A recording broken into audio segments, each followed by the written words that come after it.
Just আমি যা 4-5 মিনিটের জন্য ফুটতে দেবো।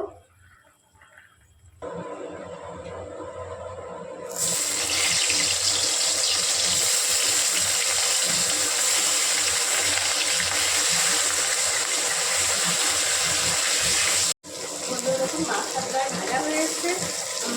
মাছটা মিশিয়ে দিচ্ছি, মানে হয়ে এসছে প্রায়। একটু করে গেছে, আর একটু দিতে দিচ্ছি। মাছটা অ্যাকচুয়ালি আমি তো করবো, তেল লেগে গেছে, একটু মুছে দিলাম, বেশি না অল্প। আর এখানে আমি দিয়ে দিচ্ছি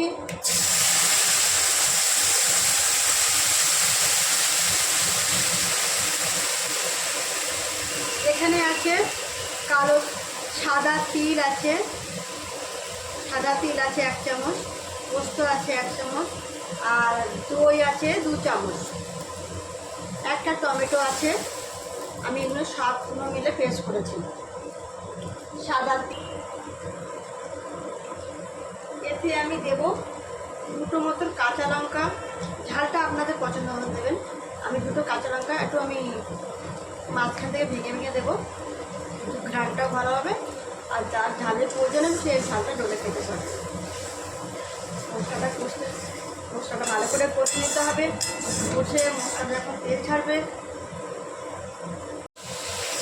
বন্ধুরা দেখুন মশলাটা পুরোপুরি কষা হয়ে গেছে, মানে অলরেডি মাংস থেকে তেলও ছেড়ে দিয়েছে।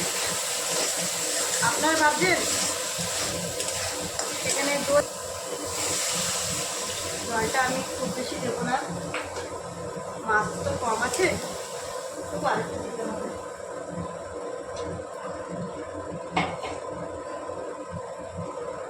এটা একটু ফুটবে আর টমেটোর কালারটা থাকবে, ওই জন্য আমি এখানে হলুদটা অ্যাড করলাম না, শুধু নুনই দিয়েছি। মাছ জল ফুটে গেছে, আমি মাছগুলো একটা একটা করে ছেড়ে দেবো।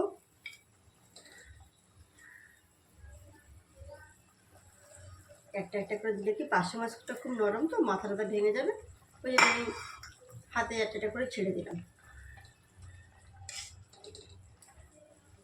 জাস্ট আমি 4-5 মিনিটের জন্য ফুটতে দেবো।